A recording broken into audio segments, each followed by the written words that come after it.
Well, our next panel deals with a threat that impacts not only this region, but the whole world, and that's climate change. Whether it's hurricanes, flooding, drought, earthquakes, or forest fires, natural disasters know no borders, and they can strike at any moment. And the region's security forces are usually the first to answer the call. We'll talk about humanitarian assistance and disaster relief, combating illegal and environmentally harmful activities, and the various environmental protection policies Latin American and Caribbean countries are adopting to deal with this existential threat. Our moderator is Mr. Tim Padgett, America's editor for WLRN NPR, with over 3 decades of experience reporting in this region. Tim, take it away. Thank you very much, Leland. We have a great panel in the sense that we have just a marvelous variety of subjects to address this particular issue. We're going to take you from the Caribbean to Antarctica, from CCM to IUU.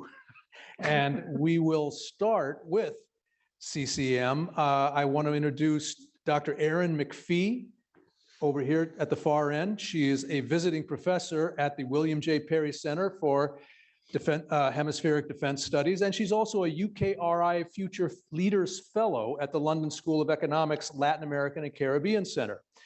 Dr. McFee, thanks very much. And I want to sort of start off I should explain, I said CCM, we're talking about climate change, conflict, and migration.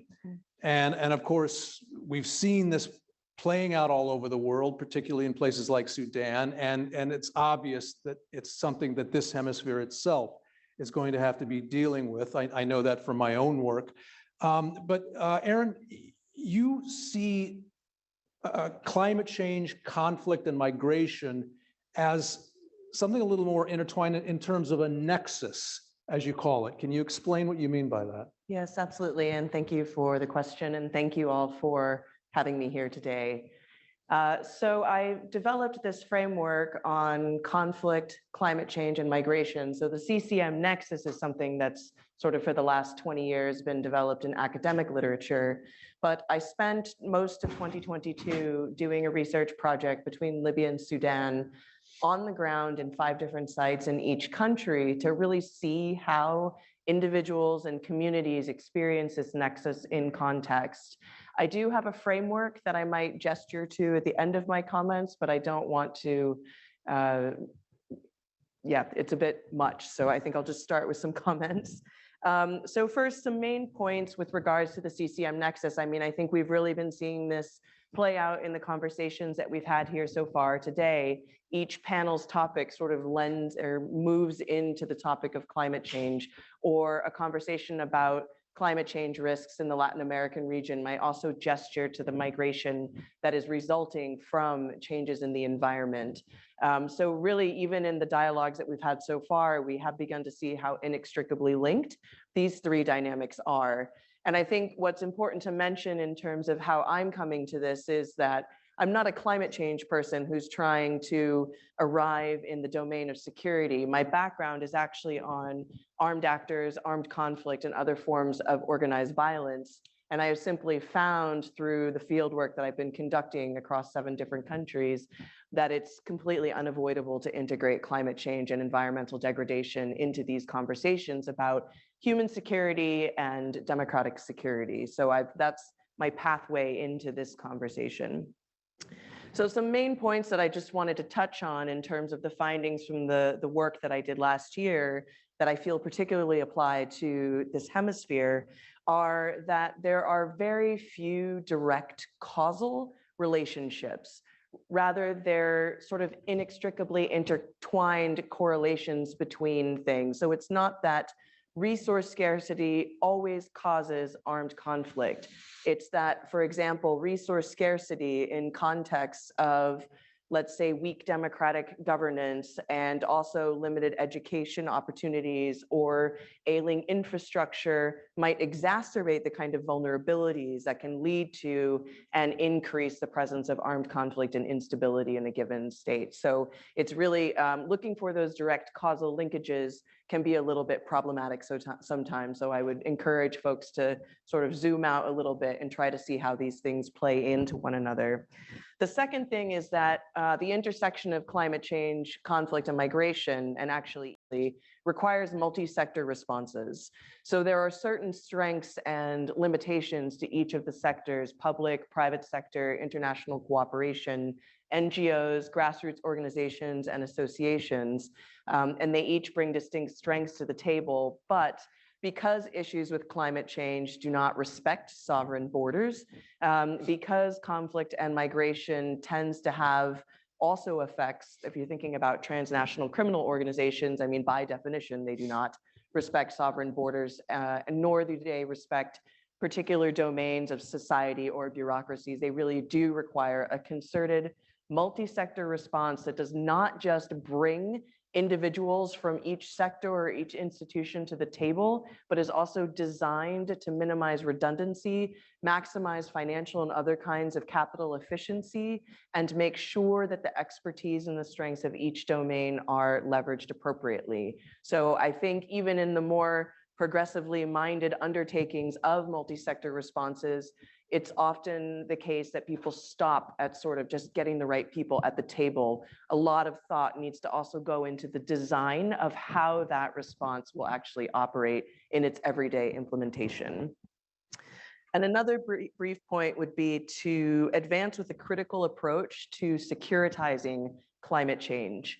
I think that thinking of climate security is critical, and I'm certainly not in the camp that would suggest that security doesn't belong in a conversation about climate change, but I believe it's more than that. So it should, again, that sort of ties in with having a multi-sector response, that climate change, conflict, and migration are multidimensional challenges that require, yes, a security perspective, but not just a security perspective. And then finally, just to wrap up my time so I don't go over too much, I hope, is that resource scarcity is certainly relevant. And this can be natural resource, economic. Resource scarcity could also be something like political capital. So I think back to perhaps the origins of the Colombian armed conflict, depending on where you land, somewhere in the 40s, late 40s, 50s, about political marginalization. And so that kind of political capital is also a resource, but then there are certainly the more classical understandings of that, like financial marginalization or economic marginalization and socio-political marginalization as well. So resource scarcity is highly relevant to the CCM nexus, but again, I would caution against over-reliance on resource scarcity as a direct causal and singular cause of these dynamics that intertwine with one another. And then in Latin America specifically, I would just highlight the particular challenges of inequality, organized or less organized crime, low intensity conflict, democratic structures that sometimes require strengthening, and vulnerable indigenous populations and other forms of vulnerable populations. So I'll stop there for now, and thank you again for having me. You actually have a couple minutes. Would you like to show that? All right, we're going for the diagram. Yeah, I think it would be a helpful illustration for people It's not mine, in terms of.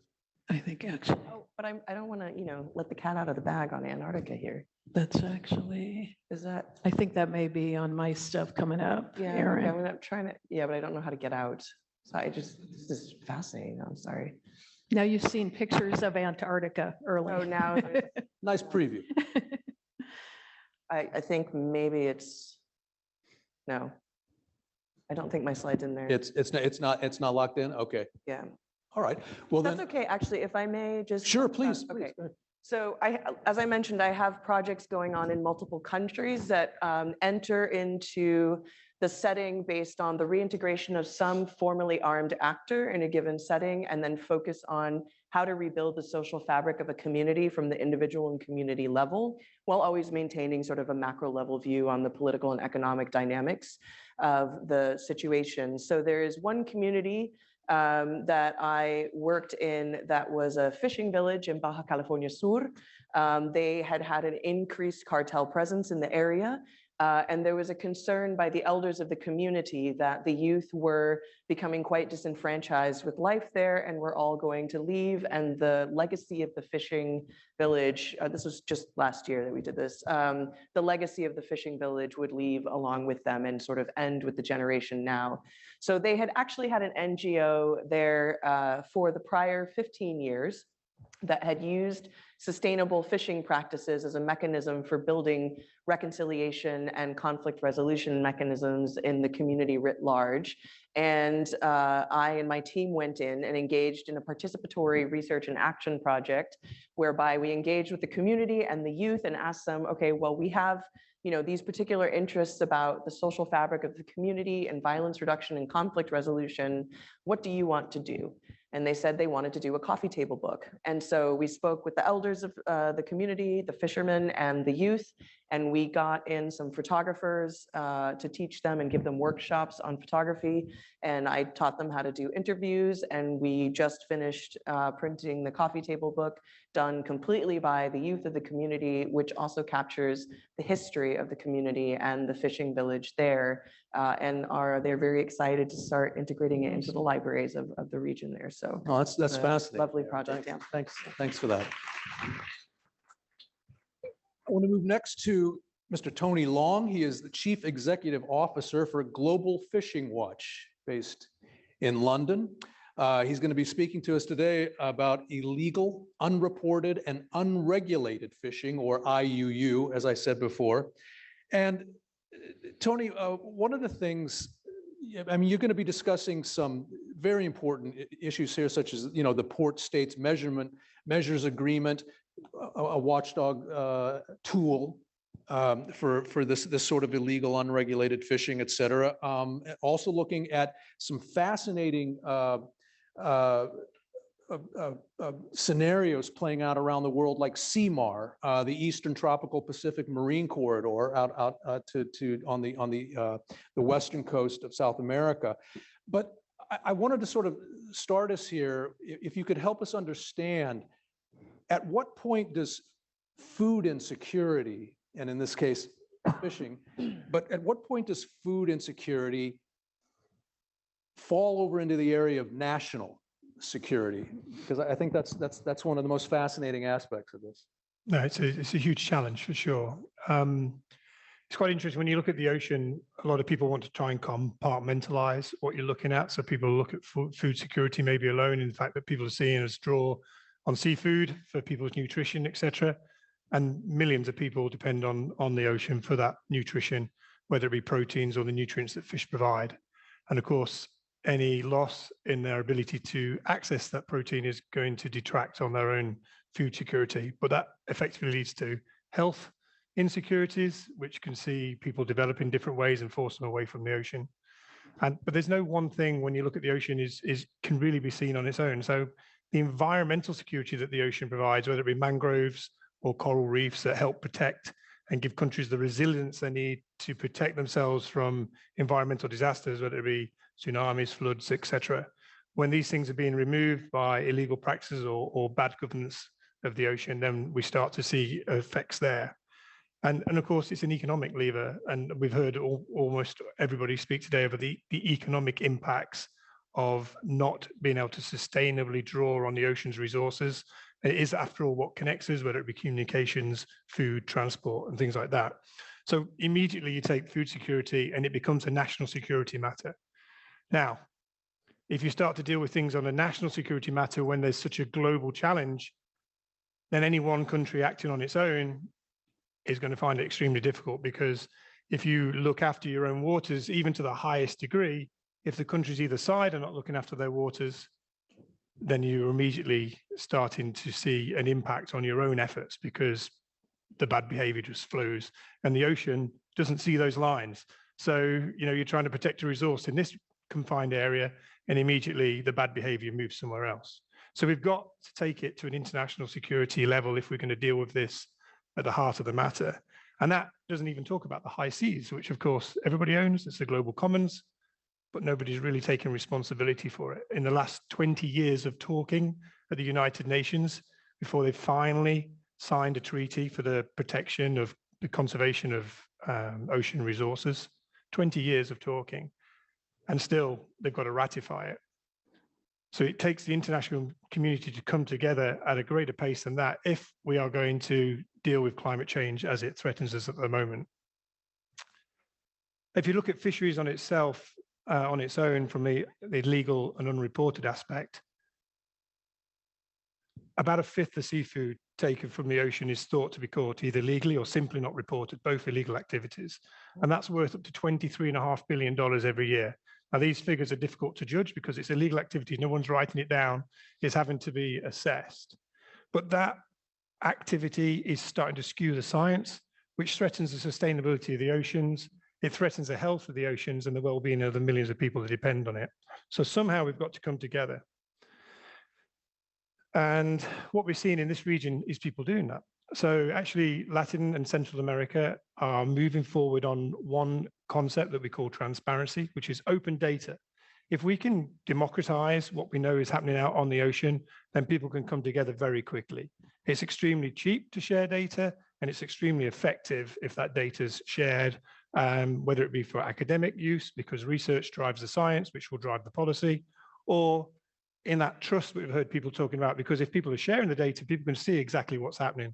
So very quickly, we can build trust between nations in order to understand exactly what needs to be dealt with. And in this region in particular, whether it be the countries that are starting to share their data with organizations like Global Fishing Watch, or to try and come together for the reasons of science around the CMAR region, where we're seeing the scientists want to share the data in order to protect important biodiversity in what is the Eastern Tropical Pacific, then that's like the first step to integrating this. But ultimately, you can't protect the resources in the ocean without understanding what's drawing on them. So ultimately, it comes down to an enforcement mechanism of sharing that sort of information, and the capacity that organizations like Southcom are giving the region in partnership together with the Southcom AOR is an important footstep or foot on the ladder to really changing the way we govern the ocean. So there's like three messages I would give in the sense of how we deal with either IUU fishing or dealing with looking after areas in the sense of governance by doing these protected areas is sharing data, i.e. transparency, but collaboration is key. No one organization moving together will get this done on its own. It has to be an international collaboration. And that Port State Measures Agreement is the only international agreement that actually focuses on illegal fishing. And the interesting thing about this agreement, of which I think it's 18 countries in this hemisphere have signed up to, which is pretty high, is that if you suspect illegal activity, you can take action. So when I arrived in America yesterday, I had to prove who I was to the border force. I didn't say to them, no, you prove who I am. You know, but you can imagine the queues if they were trying to prove that. So I had to show them my passport, my visa, why I was here, some money, a hotel, and a return flight. Otherwise, I wasn't getting across that border. For some reason, when it comes down to fishing, those same questions aren't being asked. And the Port State Measures Agreement effectively gives countries the ability to ask those questions. Thank you very much, Tony. Our next panelist is Wazim Mowla. He's Associate Director of Caribbean Public Policy at the Atlantic Council's Adrienne Arsht Center Caribbean Initiatives Program. He's a Caribbean public policy specialist, and he's going to be speaking about the impact of climate change on Caribbean security. And Wazim, the first thing that comes to my mind is the U.S. doing enough, particularly after all we've seen what the Caribbean go through in the past 5 or 6 years, be it hurricanes, et cetera. Is the U.S. doing enough to help the Caribbean develop climate change mitigation, to become more resilient to climate change mitigation? Well, thanks, Tim, for the question. And first, thank you to Leland and Brian and Randy for the invitation to come back to FIU. Like Pi earlier, I'm an alum of FIU, so any excuse to come back here, I definitely love that. It's a great question, right? I think we heard from Director Gonzalez earlier of some of their efforts in the hemisphere writ large, especially when it comes to climate change. Before I tackle that specifically, I think it's important to give a baseline understanding of how climate change affects the Caribbean.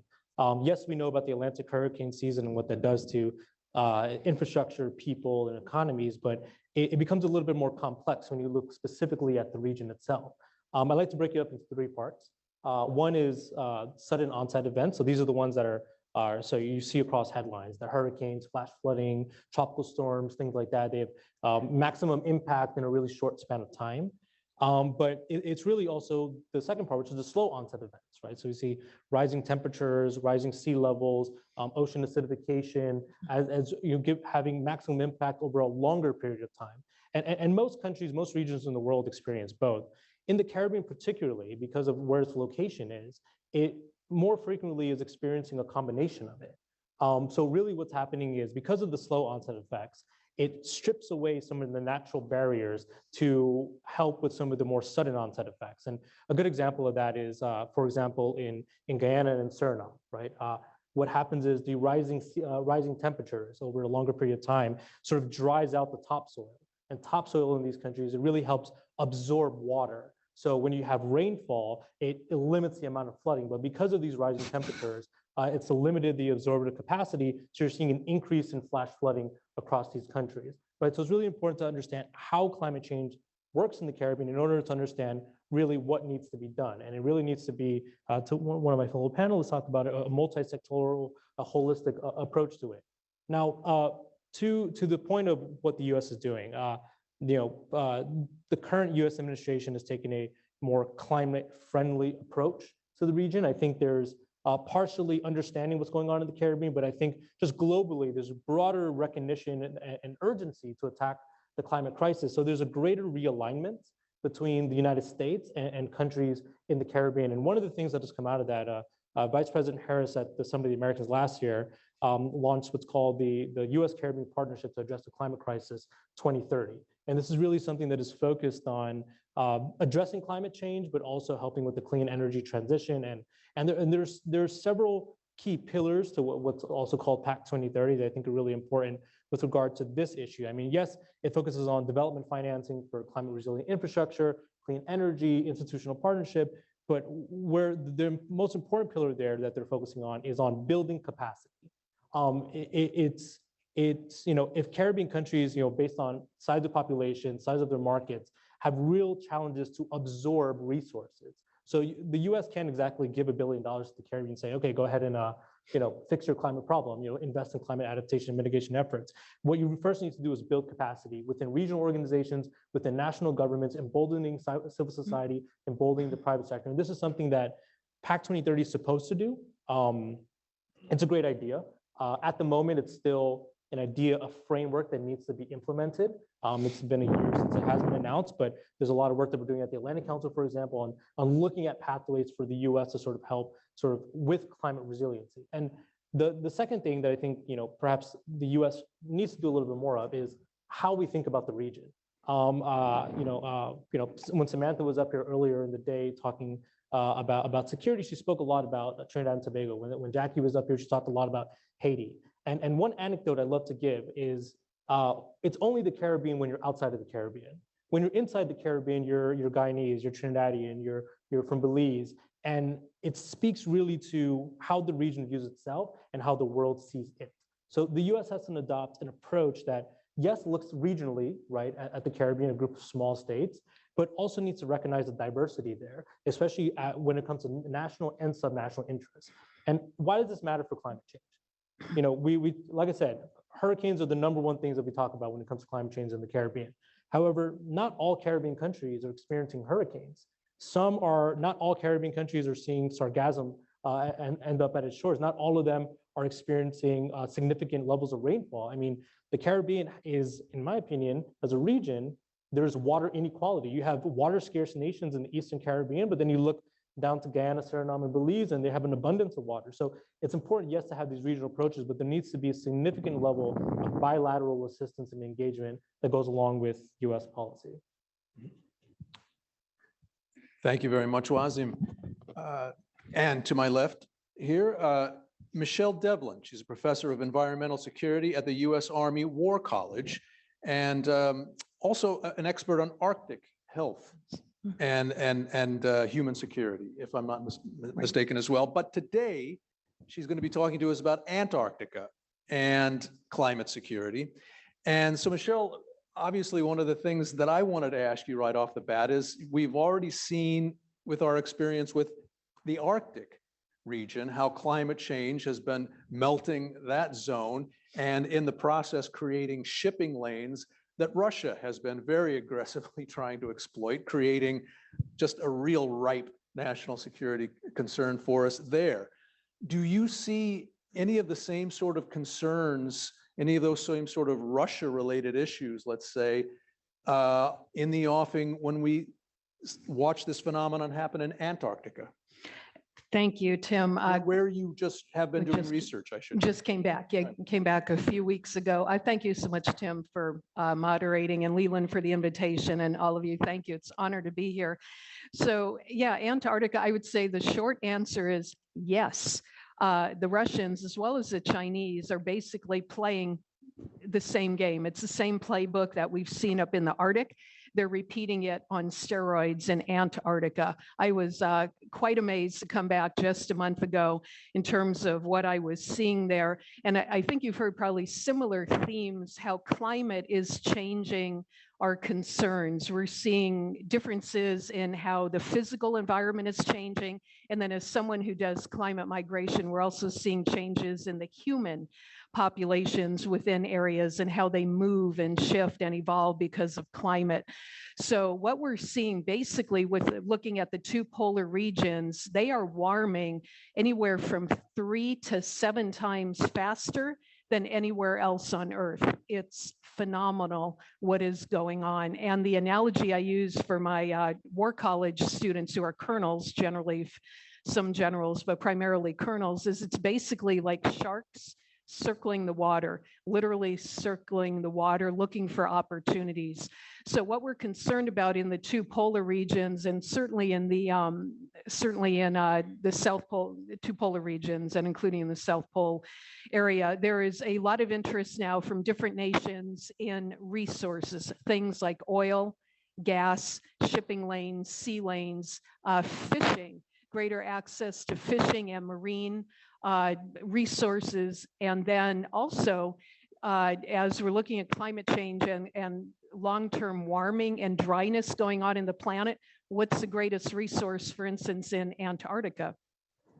Right, where 70% of the world's fresh water exists. It's in Antarctica. It's frozen, but it's in Antarctica. You may have heard there are technological abilities, they need to be developed farther, but of actually towing icebergs to countries for fresh water. Some of this technology is being looked at. It's really, really fascinating. So we do a lot of long-range strategic planning at the War College, again, not necessarily 2 and 5 years, but 50 years out, 100 years out.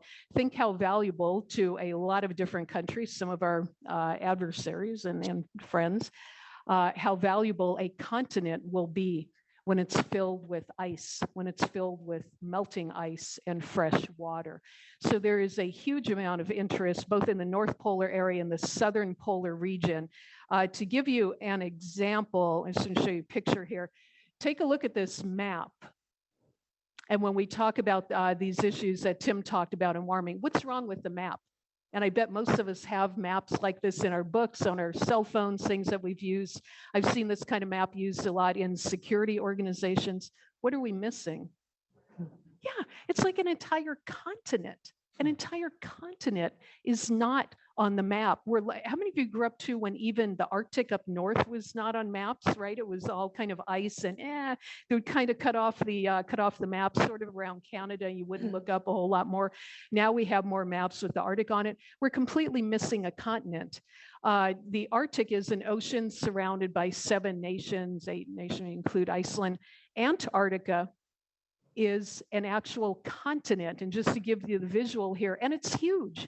It is absolutely massive, which we don't appreciate either in a lot of our mapping. It's the size of 1.5 United States, or about 1.5 the size of Europe. And that's without being frozen. That's the actual land mass. When it's frozen, which is most of the year, that's literally twice the size of the United States. It's a continent, and it is melting very quickly. I just came back from the peninsular area up there in the top left. This is unbelievable. About 4 weeks ago, it was 60 degrees. 60. I brought all my Arctic gear that I used when I lived and worked up with the indigenous population above the Arctic Circle in the US Arctic. We didn't need any of that. We were all shedding our jackets, way too warm. We were rained on. Antarctica is the world's largest desert. Yeah, it's white and cold. It's a desert. Parts of Antarctica haven't gotten rain and have not had any rain in 2 million years. It's that dry. It's raining now. And so it's totally shifting everything. And so what you'll see are a number of there's a great international interest now growing strategically in Antarctica. We have a presence down there, obviously. In fact, we've got the largest McMurdo station you may have heard of. We've got the largest station down there, but the Russians have been there for many years. They have a number of science stations, research stations. The Chinese have been down there for several decades as well and are very active. It's unlike any other place on Earth in that it's governed by the Antarctic Treaty System for peaceful means, collaborative research. That was a lovely idea, frankly, between us, right? That worked when everything was frozen, when we weren't so concerned about climate change. It's melting very rapidly. We anticipate that there will be significant changes to the Antarctic Treaty System when it expires in about another 25 years. We know already that Russia and China are using lawfare as a significant means to try to break the Antarctic Treaty System, these countries, dozens of them that cooperate down there, so that they can gain greater access. So it's absolutely fascinating and disturbing what's going on. And I'm really trying to encourage security folks to get more involved in Antarctica, making sure that we look down in that part of the world and not ignore it, because our adversaries and competitors and other countries are very active there. Again, in the Arctic Ocean, surrounded by 8 nations, depending on how you want to define it. Antarctica has right now, I believe it's more than 40 different countries that have some type of physical presence on the continent, plus another dozen or so that are involved in the Antarctic Treaty System. And it just has all the political intrigue that I have been looking at for a long time up in the Arctic, up north, but it's on steroids down south, and it's not being looked at. It's going people just aren't concerned about it, but we need to start paying attention. And my final comment would be, I have the pleasure of being a professor at the War College. We have a lot of American colonels there, obviously, but we also bring in a quarter of the students are international colonels and generals. And I cannot tell you the number of those types of senior international leaders from the Western Hemisphere, from the Southern Hemisphere, from countries like Chile, Argentina, and other areas that have come to me and said, why aren't we looking more at Antarctica? We are looking at it. It's in our part of the world. We've been concerned about security issues there for years. Please help us. Please partner with us to the Americans. And that is definitely something I would encourage. But fascinating part of the Earth. I would definitely, if you get a chance to see it, I think it's the most beautiful place on Earth. It's mind-boggling. Well, thanks for taking us there, Michele. That's remarkable. I have a question for each of you before we throw it to the audience and the microphones out there. Starting with you, Erin, I wanted to ask, sort of applying what you were talking about before, about how that whole nexus between climate change, conflict, and migration works. In my own work, a few years ago, we all began discovering how the dry corridor in Central America, particularly Guatemala, was suddenly creating what we started calling, at least reporters in this country started calling for the first time, climate refugees.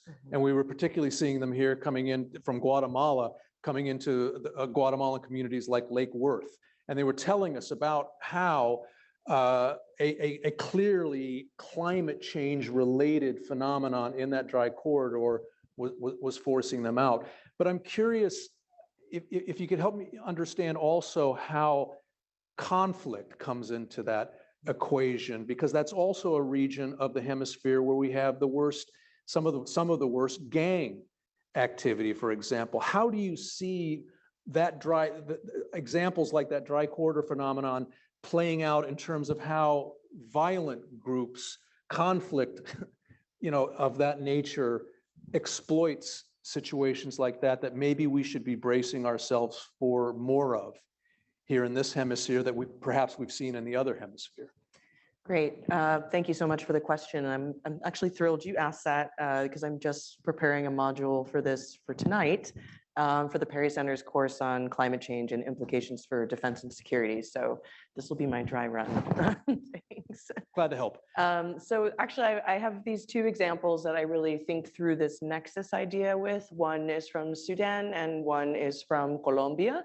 I will briefly mention the Sudan one just because I think it's a very clean example of how this nexus can play out. But then obviously I will expand a bit more on the Colombian case, which most of you in the room will already be familiar with when I get to it. So briefly, in Sudan, there's long been tensions between the pastoralist and the farming communities, but those have been tensions that had been sort of worked out, and there were tacit agreements between them about land use because one population stays put and the other has to move around to seek water for the herds, water and food for the herds.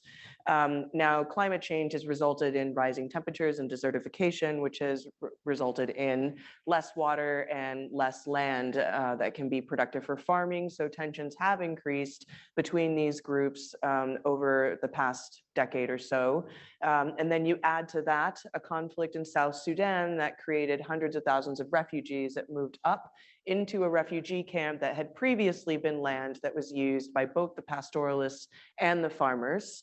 Add to that the fact that the refugees in that camp required some source of fuel, and so cut down most of the trees in the surrounding area, thereby increasing the rate of desertification that was already creating tensions between the pastoralist and the farming communities. And you then have sort of a hotbed for conflict now between the townspeople, the members of the camp, the pastoralists, and the farmers. So existing tensions, again, not one thing causes every reaction, but they all come and play together and exacerbate historical vulnerabilities that these populations already experience. In the Colombian case, I think there was quite an interesting example. So during the implementation of the peace accord, I was working with the International Organization for Migration, or the UN Agency for Migration, in their reintegration program. And we did a lot of site visits to the sites where the FARC had gathered to lay down their arms. And what a lot of the communities were reporting is that the FARC had actually previously more or less regulated or governed the deforestation rates in the area. And they had been one of the factors in protecting the natural assets and the natural resources in the region, so that when they were gathered together in these camps, that protection actually went by the wayside, and it created a vacuum where both locals and violence entrepreneurs and other non-state armed groups looking to gain revenue streams accelerated the rate of deforestation, and it's grown into a massive problem in Colombia these days. So first, you have the environmental damage. Second, you have the inflow of resources into the armed groups, which helps to sustain and potentially grow them. And then third, obviously, the impact on the communities that had previously relied on these resources and their effects.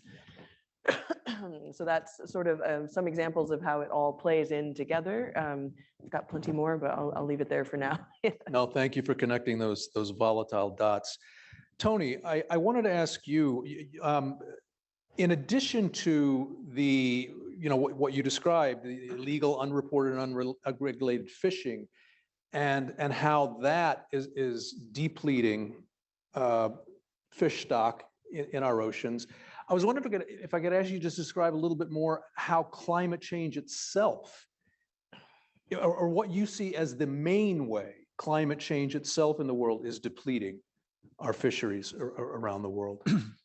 So I'm not a scientist. I'll just put that out there, and there may be people in there that know this far better than I. But of course, climate change is affecting the way the ocean is. Well, the fact is we're getting more ocean. So the Arctic is melting. So suddenly there's areas there that can be exploited by fishermen or anyone who wants to draw on resources from the underwater in ways that we've never seen before. Mhm. And it's probably at the moment pretty much unregulated. So we're concerned where changes like that are going to draw more pressure on the ocean and potentially draw people towards those conflict lines where people are making claims that historically maybe haven't been there. Similarly, we're seeing the temperatures in the ocean change, and where the fish are generally where the temperature fronts are and the nutrients are, they're being pushed afar. So there'll be countries that are currently rich in fish like tuna that in a few years won't be. So they're going to lose their economic value. They're going to lose their food security. They're going to be driven to behave differently.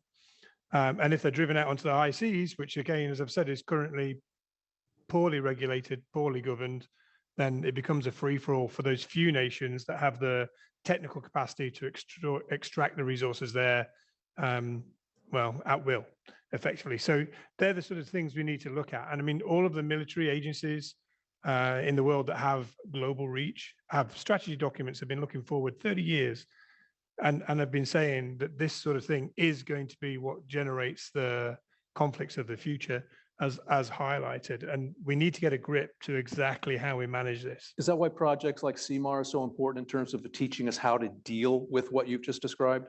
Yeah, so I think it's exactly it. I mean, the ocean is vast. I mean, it's 2/3 of the planet. 50% of that is high seas. If the countries that understand how the fact that the resources in the water will move without recognition to where the boundaries that we draw on the top of the water are, they have to work together if they're going to be protected. And CMAR, I think, is a very good example of how this can happen.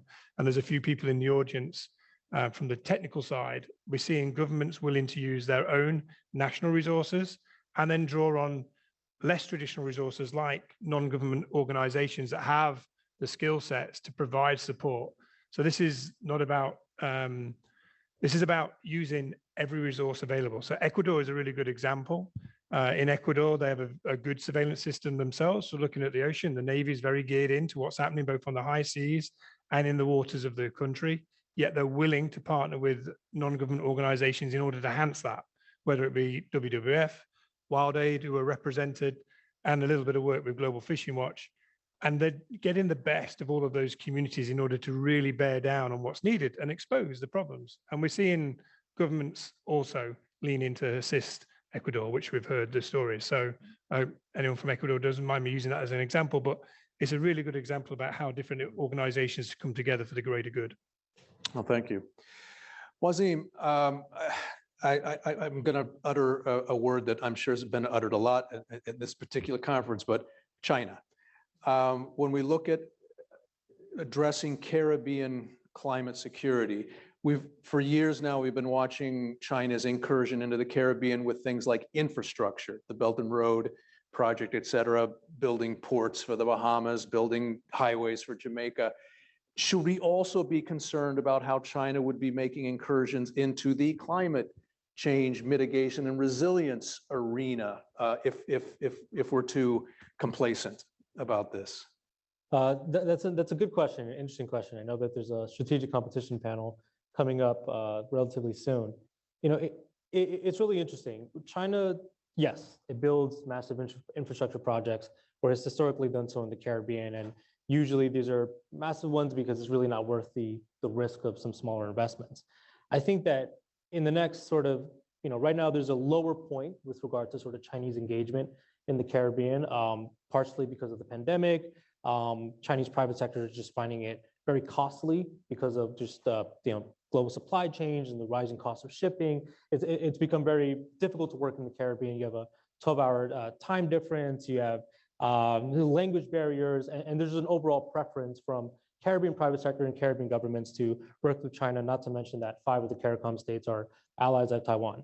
Now, with that being said, I do think as we think about not just climate change, but also the energy transition, there are going to be increasingly open spaces for Chinese SOEs or private sector of the government to become more and more involved. And the reason I say this is because one of the key things that the Caribbean is going to need to address climate change, but also with energy transition, is a more resilient services sector a lower cost technology, and other sort of projects that are much more scalable beyond just a hospital or a bridge or a school or something like that. So there's more investment opportunity there. There's a lot of software that's going to be needed for the clean energy transition. You're going to need smart grid, distributed generation. These are all things that the Caribbean specifically needs because it imports 90% of its energy, most of it heavy fuel oil. So if you're transitioning into using, let's say offshore wind or solar PV or anything like that, those energies on its own are not exactly reliable, right? The sun is not always shining, the wind is not always blowing.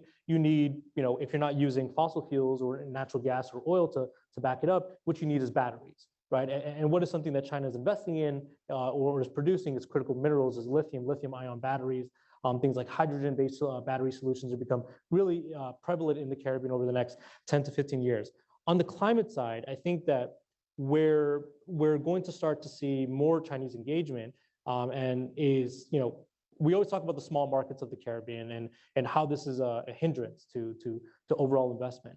But one of the things that gets overlooked is that a little goes a long way in a small market. So donations will become, will increase coming out of China. And it doesn't need to be massive donations. For example, in Barbados, it could be 10,000 climate resilient homes. And if you look at the population of Barbados and you look at, the average family is around 3, you're servicing, a significant amount of the population and giving them the types of technologies and infrastructure they need to sort of mitigate climate disaster. So I think that right now, China's not doing a lot in the climate space. I think that we see a lot of things anecdotally, right? Because, the sort of public media, the way that China engages with the media in the Caribbean to make it bigger than it seems. But I do think 10, 20, 30 years down the line, as the appetite of the Caribbean increases and it needs more of these investments, especially in things that are scalable, which means that Chinese private sector will be more willing to take on the risk to sort of invest in these projects. You'll see probably a lot more engagement in this. And just real quickly, by that end, should we also be concerned about the phenomenon of Chinese predatory financing playing out in the climate arena the way it has played out in the infrastructure arena?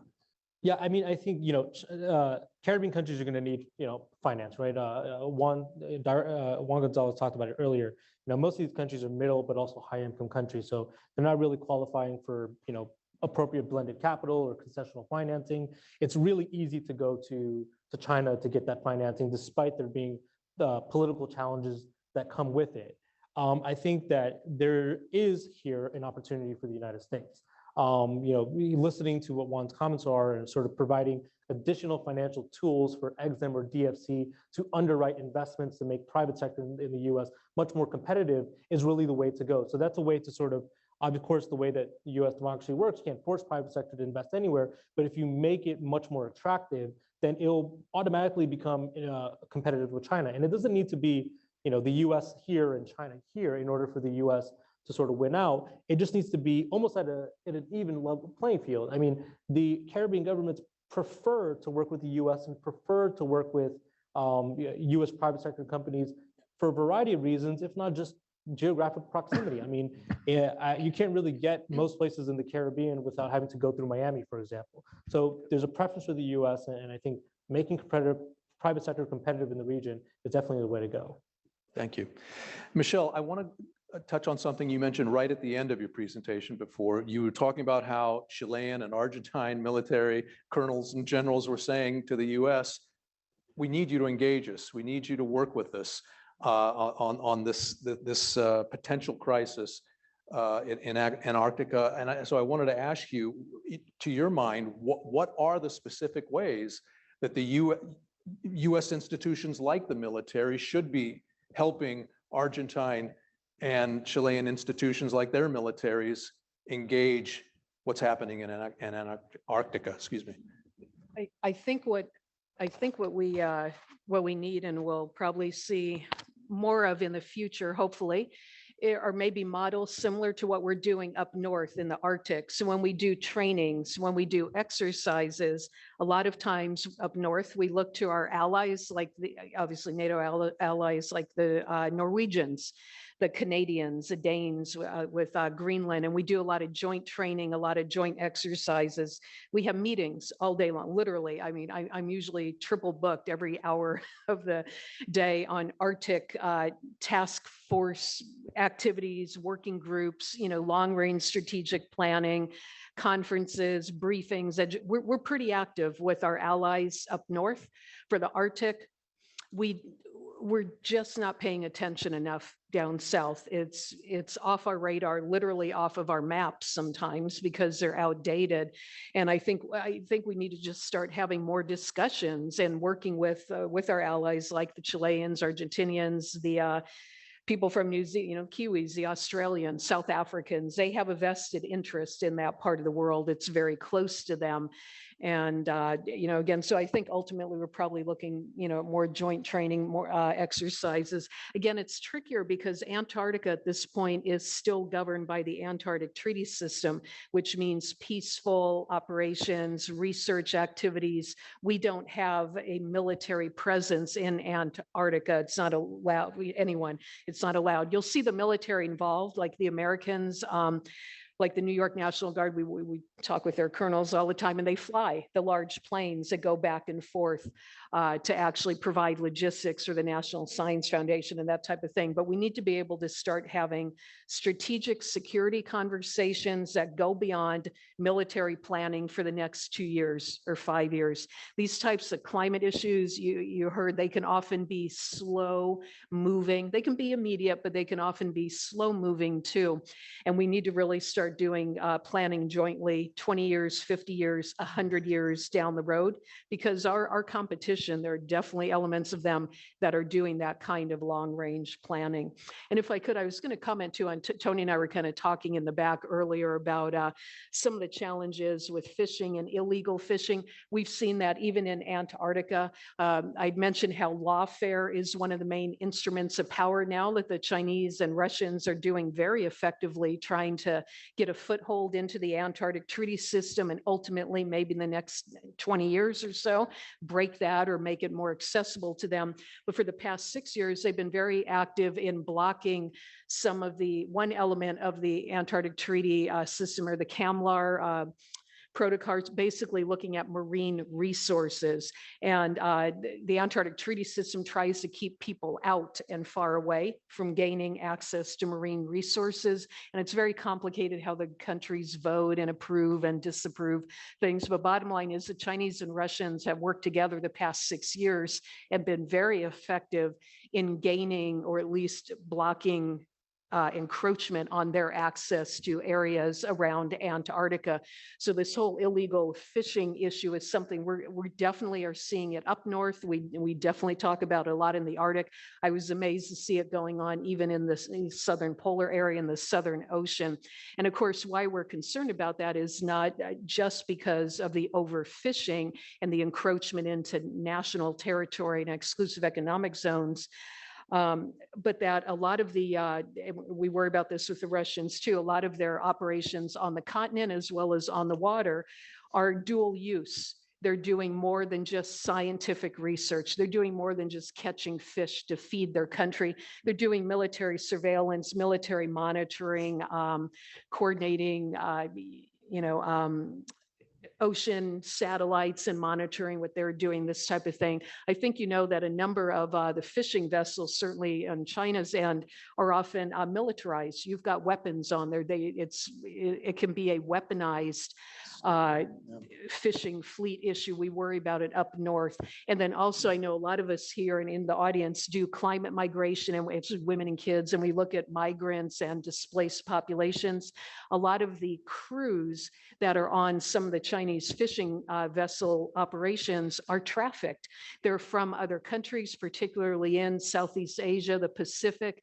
These are vulnerable populations, ironically, often from the most climate endangered nations, and you heard this whole issue of push-pull factors and not a single cause of why people move, but we're seeing more and more push factors, people leaving, needing better jobs because of climate in their countries. And unfortunately, with traffickers, they can get worked into some of these illegal fishing operations as well. So it's really, it's just, yeah, Tony, are definitely going to be talking more about this. It's a big concern that we're looking at all the way from the north to the southern polar area.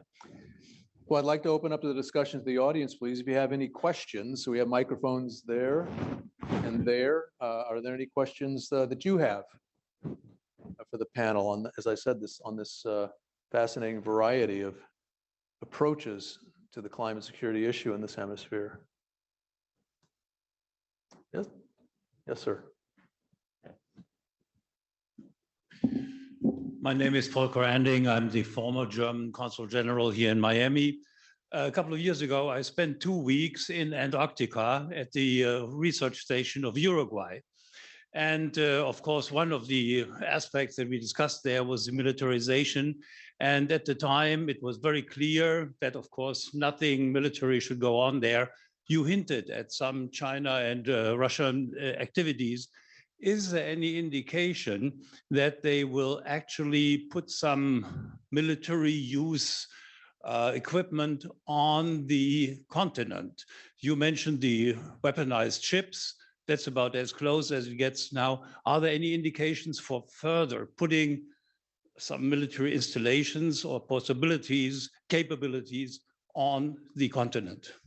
Yeah, it's such a great question. That would have been very interesting. I would have loved to seen that where you were. It's interesting. We were by the one of the Argentinian stations, and you know, you kind of go by them in these boats, and it's interesting to see them because there are so many claims now going on the continent, even semi-empty stations, research, just like, hey, we have a footprint here. You know, countries are staking their claims out.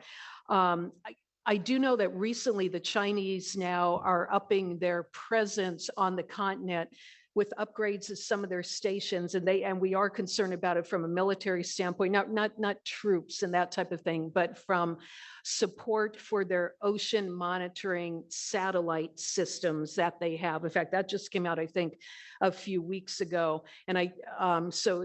You know, they're doing that. It's this dual use issue. The other thing we are definitely seeing is an interest in Antarctica as a training ground for space operations. And it's fascinating. This kind of blew me away when I first heard, I'm like, really?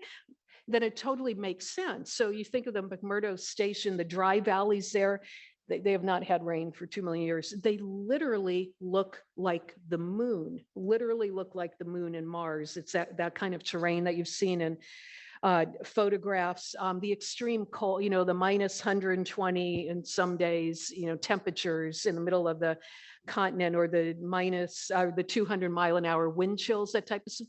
Those mirror some of what you get on Mars, right? A moon. So there is an interest in some nations, certainly the US, China, Russia, to do more direct training in Antarctica as it relates to space operations. And the Chinese have a very active space exploration and development program with their strategic plans, that they've been very good at meeting their goals.